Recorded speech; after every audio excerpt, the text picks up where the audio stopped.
Hello everyone, I am Ahmed Abuelatta and I will be your CISP instructor today. Today we will answer 4 questions and we'll talk about 4 different topics about CISP. Uh, Today is beautiful Friday, last Friday of October here in Ottawa, Ontario. Without wasting any time, let's start. Okay, let's start with the very first question. Describe the data lifecycle. It's covered under the exam outlines section 2.4 and all the information belong to domain 2 asset security, and you can find this information in the official book in chapter 6. Data lifecycle: create, store, use, share, archive, destroy. These are the 6 phases and you need to remember them. Some of the suggestion is to use memory device or acronym. Uh, One of the techniques is try to make a sentence with uh, these phases, like what we can see: creating storage that is useful requires sharing, archive before destruction. You might use the very first letter of each word. Um, Clever Squirrel uses seeds and dig. You might use just the first letter and try to make something make sense in your mind. Computer Science, United States, Active Directory, something like that. I know you can find your own way. All right, let's take them one by one. Number one is creating. Creating is the moment the data is born or even modified. Create means adding to the database, writing a record, creating a file, taking a picture, different operating systems, write a record of operating system, or uh, creating anything in the system. We need to think once we create the data about classification. What is the correct classification system? Meaning that if it's a private sector or it's government sector.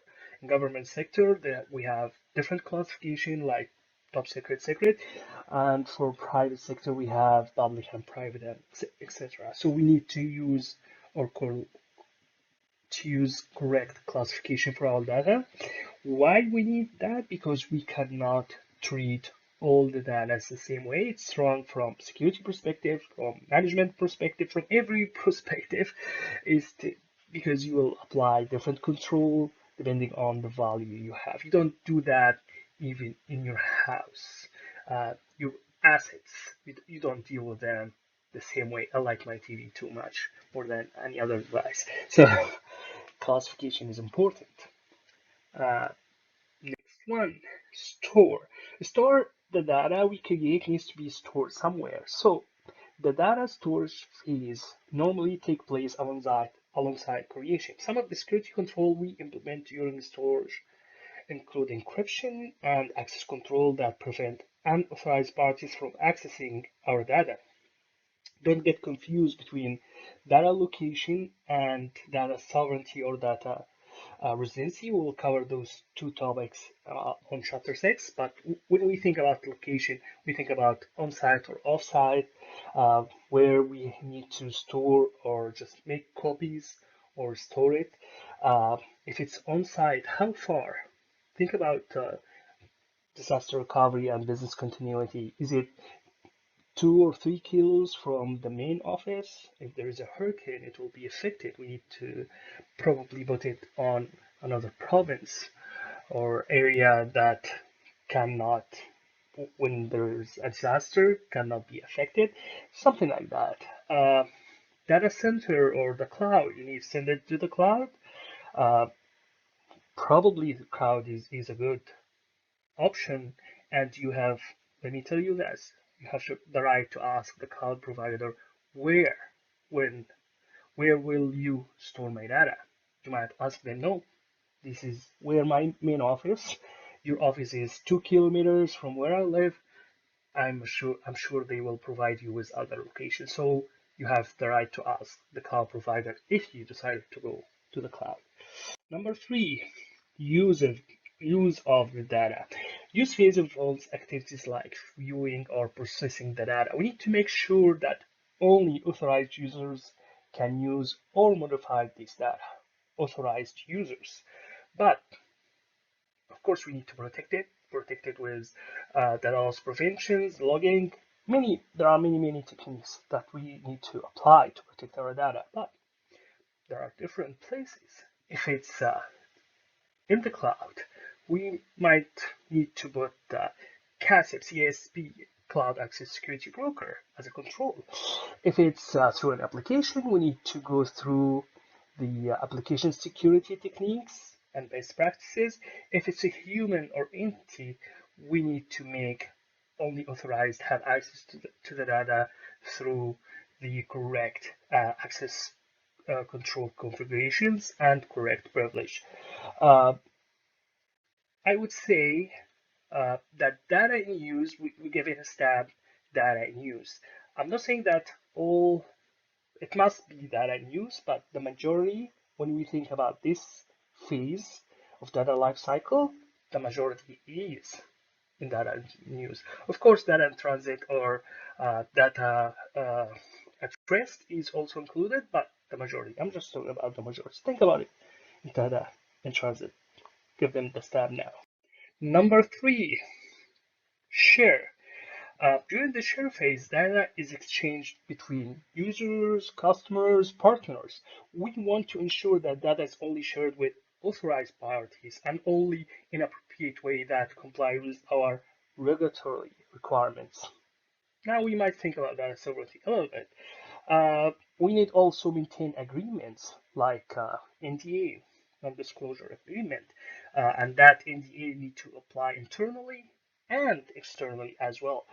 It's everything like that should be configured in the security policy or standards of the organization, and it's responsibility of the organization to maintain that.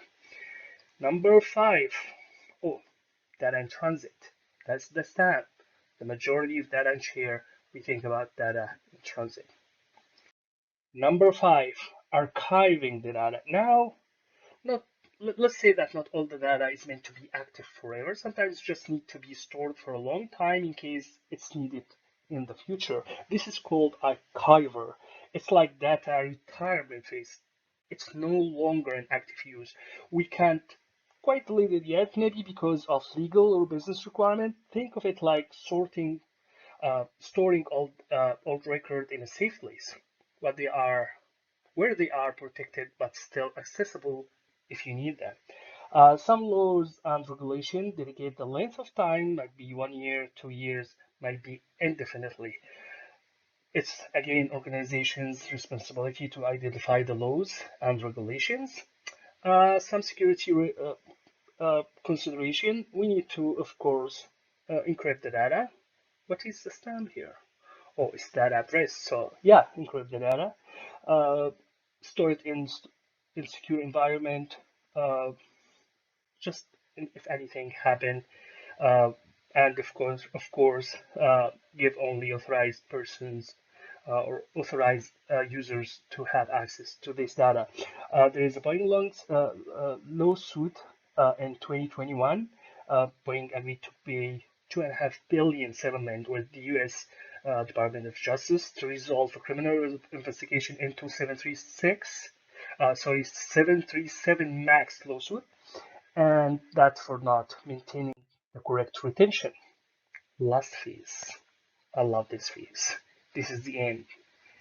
The first phase creation is the born. Here when the data dies. This is the more it's when no longer need our data. It should be destroyed. This must be clear at the organization security policy and aligns with regulations. Data, but how we delete it is pressing the delete button on your keyboard enough? Well, we have something called data reminiscence. Data reminiscence means that the data remains on the media after the data was supposedly erased. Actually, what happens is the operating system loses access to the data. It's not on the directory of the operating system, but it's still there. Everything is still there. If a hacker was able to hack the operating system, they will be able to retrieve this data. So it's important to choose the correct destruction method. We have erasing, which is not, again, not the best practice. Clearing, which is overwriting the data with pattern. Purging, um, is throughout form of splitting that combines multiple overwriting passes, degaussing using a magnetic field to raise the data, but of course it might cause a damage to to the hard drive or the media. Not all the media are possible. It's not possible to use degaussing. For instance, DVD or CD, degaussing will not affect them. The last one I like it a lot. Destruction is the most secure way. It's physically destruction by shredding or incinerating or any other type, and it's impossible to recover the media or use it again. That's all for data life cycle. If you have any question, ask now or send me an email. Thank you. Now is the second question. Describe how symmetric, asymmetric crypto hashing and digital signature work. It's in exam outline section 3.6 and it falls under domain 3, security architecture and engineering. And in the official book, you will find it covered in 2 chapters. Chapter 6, cryptography and symmetric key algorithms. Chapter 7, PKI and cryptographic applications. We have 4 today, as I mentioned, symmetric, asymmetric hashing and digital signature. First one, symmetric. Here we have this gentleman, Bob, wants to communicate with Alice. They are in different places and they want to send it over an secure communication means. So they need to convert it to something unreadable because the hacker might have access to this and read it. So what will happen here that here is the Bob's message, a plain text. They put it and using some secret key and share that key with Alice. So it's a shared secret key, and he used encryption algorithm here, scramble it a little bit, change the letters, add some values, remove some values, and then send it over. Well, it does have a meaning? No, because if the hacker have access to this, they will not be able to read the message. And then Alice received the ciphertext coming from Bob. She used the same secret key, decrypt the message, and convert it back again to a original plain text, and now she can read the message. That's how it works. Well, the beauty about it, it's quickly. Yeah, it's very efficient and very fast. But the problem here that both Alice and Bob needs to securely share the key upfront their communication.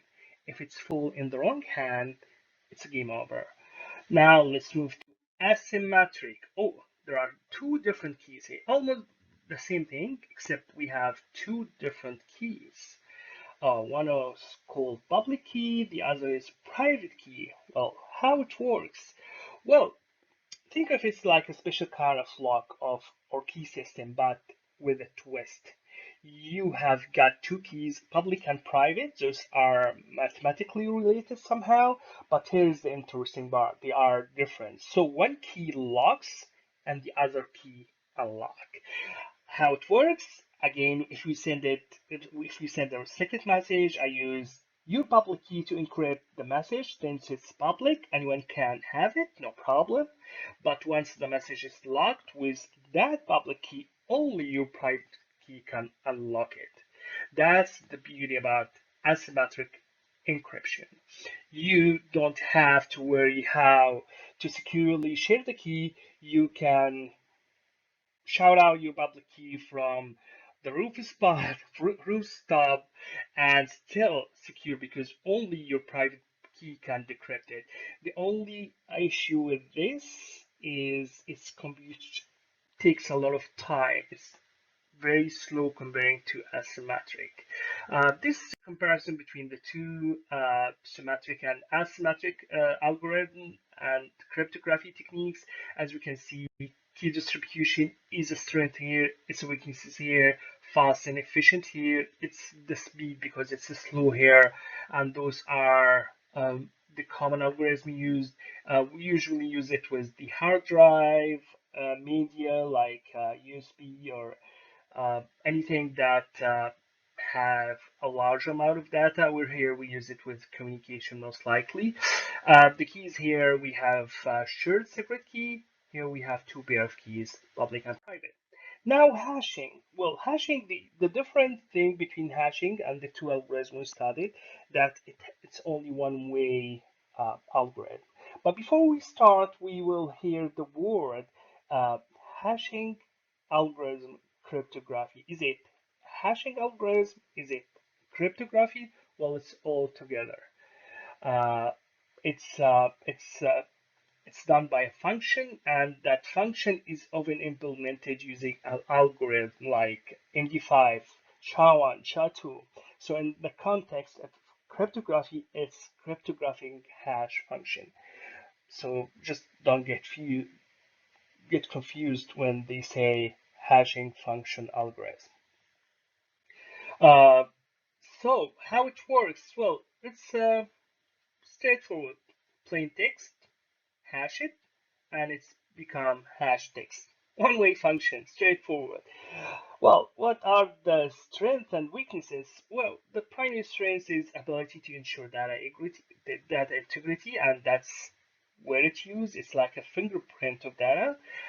Weaknesses, not hash collision, are is a big issue with that. Will come to that. And common algorithm we use MD5, SHA-1, SHA-2, and SHA-3. Uh, Usually, it's the use case for this is password storage, data integrity, uh, checks, and digital signature. Well, for digital signature, well, will we use hash function with digital signature DSA? The answer is yes. Actually, the last one here we have, it uses hashing plus asymmetric algorithm. It's all together. Wow.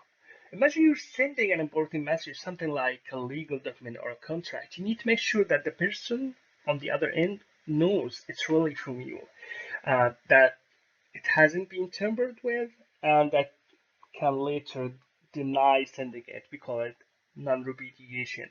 That's where we use digital signature. How it works? Well, digital signature, we take your message and we use the hash function to hash it. That's create a small fixed amount, uh, fixed size output called a hash value. And this hash value is a digital print of your data. Then we will use your private key here. Here in the asymmetric we use your public key, but here we use your private key. So what is the difference? It means that anyone, if they use your public key, which is known to everyone, they will be able to know it comes from you, and that proves the authenticity and non-repudiation. And of course, as I mentioned, the hash function we used, it's improve integrity of data. Uh, Use case, we use it usually with email signature, software authentication, and digital contracts. That's what we use. We have an issue with the key management. Sometimes it's a bit challenging, but again, it's a way to make sure uh, and achieve three things: authenticity, integrity, and non-repudiation. That's all for today. Please let me know if you have any question. Thank you. Third question. Describe a principle of need to know, segregation of duty, spam, job rotation, and mandatory vacation.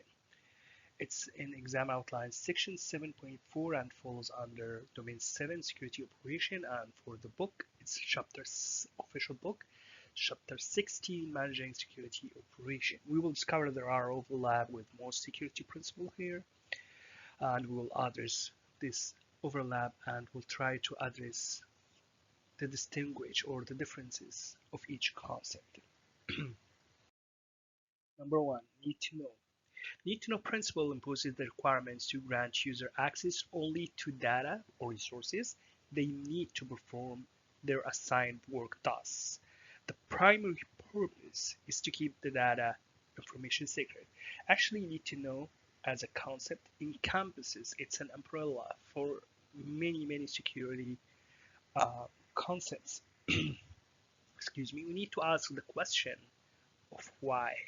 When someone requests an access, when an entity requests an access, resource, services, we need to ask the question, why do you need to know? Why do you want to know? There must be a need behind that. Well, that's the first question to ask. What are the security concepts behind need to know? Limit access. Why we limit access? Because we give access only to those who need to know. If someone wants access, we need to ask them why you need access. Default deny, zero trust. We don't trust and verify anymore. We default deny and we zero trust every entity within the system or outside the system, and we grant access based on the need to know. Even least privilege, you need to know before giving you access to the resources we have. That's need to know. Of course, we need to implement some security controls like encryption, and uh, we need to know minimize the access to sensitive data or system, which is useful, and is also useful in case of forensics because we don't give access to everyone. So if sensitive information was leaked, we know whom to ask. Second part, second concept, segregation of duties and responsibilities, which is ensure that no single person has a total control over the critical function of the system. Think about it like a safe with two keys. Someone might say, hey, it's dual control or two-pistol control. That's right. And it's also a segregation of duties. No one person will be able to open the safe by their own. There might be two or more, depending on the situation and the organization and sensitivity of the data. Think about the Hulk, superhero, someone who has all the power to do whatever they want within the system. In the organization, we don't like superheroes. Think about it as a circle. You will not alone, or no one single person alone will be able to close the circle. They need someone else to close the circle for them. That's important, and that's segregation of duties. It's good to discover malicious, fraudulent, or unauthorized activities because more than one person do the task. Privilege access. As we mentioned earlier in the classification of the data, we don't classify all the data on the same level. We have different classification because there will be different controls, different protection mechanisms. The same with privilege access management. Uh, it's please, it's BAM is about keeping close eye on the keys to the kingdom. Your most privileged account, admin account, service account, or anything high-level access account for Linux might be the root account. It's involved to protect it. Involves techniques like just-in-time, where admins only get the admin privilege until they do their task, and then we revoke those rights. Think about it for PAM. Think about this picture. Exactly. You don't give too much power to those who cannot handle it, and you don't give that much power to everyone. Only the person who's supposed to take it, and just in time means, as a control, of course, means limit the access to specific situation, specific time. Next concept, job rotation.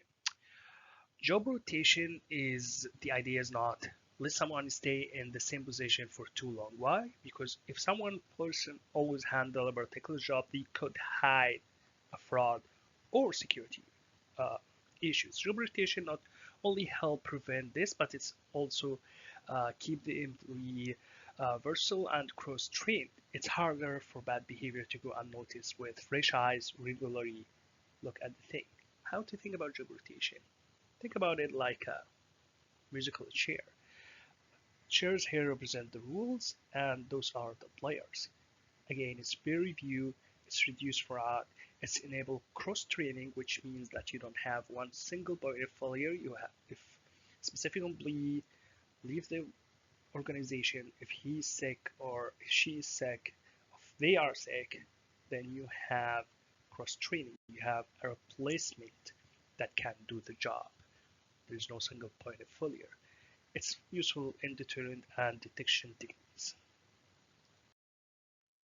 Mandatory verification. Oh, same picture. No, wait a minute. There are player missing, and that's mandatory verification. It's the same as uh, job rotation, except that you ask someone from your players to take a time off. Uh, there is a serious security reason behind it. When someone takes time off other steps to cover their work, if the person was doing something shady or bypassing control, more likely to get caught. Exactly. It's help detect fraud and collision, deterrent and detection mechanism. We use mandatory verification to deter, because if someone knows that someone will fill in after him or after her, they will uh, be more cautious and they will not do the fraud. So it's deterrent and detection, of course. That's all for today. If you have any question, please ask. Thank you. Now we come to the last part, and today we will talk about uh, authentication factors and multi-factor authentication. That falls under Domain 5 Identity and Access Management, and in the official book it's Chapter 13 Managing Identity and Authentication. What are the authentication factors? It's something you know, something you have, something you are, or somewhere you are. Let's start with the first one, that something you know. This is in the old box known as type 1 authentication factor. Something you know include memorized secrets such as password, personal identification numbers, passphrase. It's something, the keyword here, memorizing. You memorizing something. And unfortunately, it's the weakest among the three, because if the hacker knows it, they will have the key to your kingdom. Next type is something you have. Again, it's according to the old books, it's type 2 authentication, and the keyboard here is poses. You have something, hold it, something. Uh, it's include physical device that the user poses and can help them provide authentication. Examples are smart card, tokens, memory card, USB, universal serial bus. That's something you have. It's a little bit better than type 1. Type 3 is something you are. Something you are to refer to the factors of authentication, uses physically characteristic of the person, and is based on biometrics. That's something you are. Where somewhere you are, it's referred to the identity. It's identified the subject location based on a specific computer, geographical location, caller ID. So there are almost the same characteristic, just to understand, because the book distinguish between them. So something you are is more like biometric.